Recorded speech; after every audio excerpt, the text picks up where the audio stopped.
say. Because at the moment, there isn't anyone really there to represent us, and that's what we need. I went to Bolton to meet two brothers, Zulfi Bukhari, a marketing manager, and his brother Ashgar, a 35-year-old business consultant. They have set up the Muslim Public Affairs Committee UK. MPAC were holding a meeting to recruit new members. Their aim? To try to stop the anger of young Muslims turning into violence. They want Muslims to engage in the democratic process. What happened last July? That was Muslims setting the agenda, wasn't it? But did they represent you? That's shocking, isn't it? Someone set the agenda again for 1.8 million Muslims in this country and 1 billion outside. And we had no say in it. If we don't like what's going on, guess what? We can change it. It's not going to be easy, but life ain't easy, tough, live with it. Who currently, in the UK, represent Muslims? Is it MAB, MPAC, Nassim Hamid, Amir Khan, Danny Williams? Who? Who represents us? Is it our mosque leaders? It doesn't matter. Whichever one of those examples I've picked, Muslims are not being represented. Ashgar's organisation has made a point of targeting the traditional Muslim leadership for failing to speak up. We say that every single Muslim institution and every single Muslim leader is negligent in tackling terrorism. Why should another 50 people have to die? Why should the Muslims have to suffer a backlash? All because those pathetic Muslim leaders have not lifted a single finger. If MPAC had its way, these mafia goons in our mosque would have an open day once a month and invite every single non-Muslim into the mosque for a meal. Not to convert them, but to say, what do you fear about Muslims? What don't you understand? Do you think we're all terrorists? Is that what you think, we're all dodgy? Ask me and let me explain it to you. But you're also saying if your arguments fail, eventually people will have to take up arms. We're not advocating that they do, but the proof is that they have. Look at 7/7. Look at 911. Ashgar clearly believes that the failure of the traditional Muslim leadership to speak out on behalf of angry young Muslims could lead to some taking violent action. But this would only ever be a minority. The real danger is that as young Muslims separate themselves from Britain, their understanding for such acts will grow. I ended my journey back in Stoke and met up with Azad Yassin, a taxi driver. His life used to be the same as many other taxi drivers in this Midlands town, but today it's completely different, and the speed of that transformation captures just how quickly the Muslim community is changing. Less than 6 months ago, Azad spent most of his time with non-Muslim friends, who even gave him a new first name, a Christian name.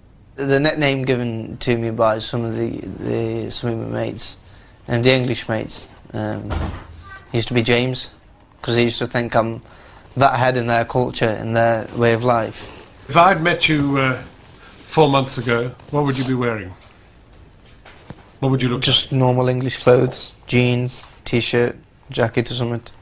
Hair would be, obviously I've got a hat on now, but the hair would have been cut, brown hair, designed, fashioned. Beard? No beard, no moustache, clean shaven. But now that Azad has rediscovered Islam, he sees his old way of life as incompatible with his religion. You were turning your back on bad times.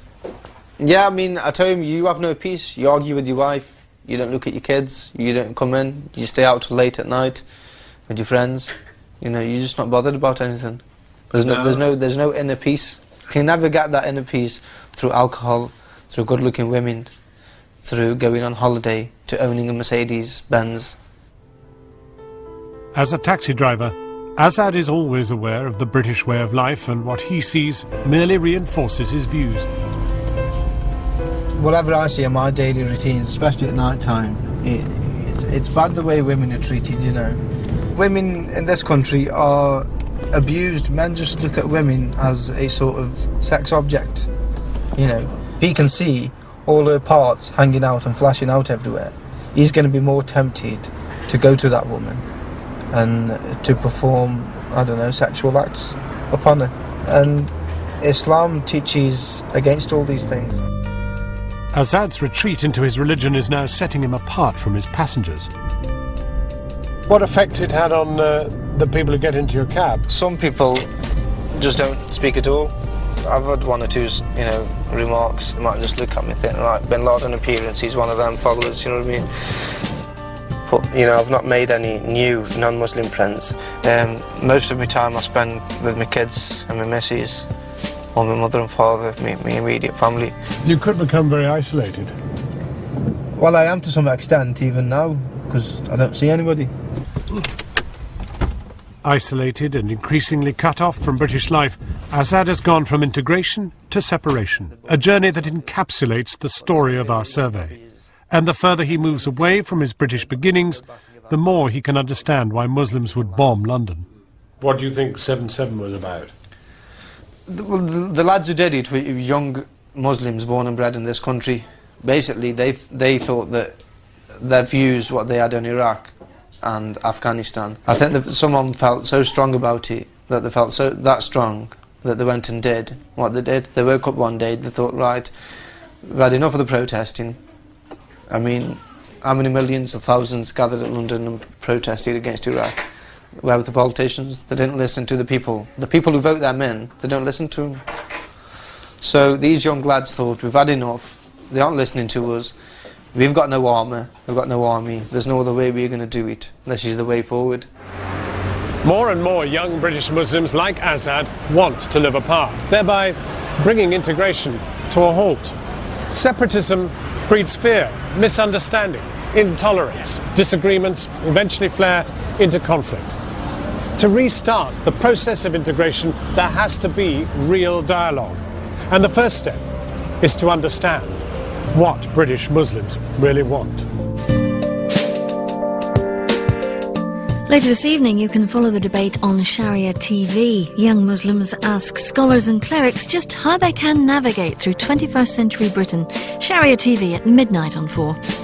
A spiritual journey with children who see and hear dead people. Cutting Edge, My Child's Psychic, is next on 4.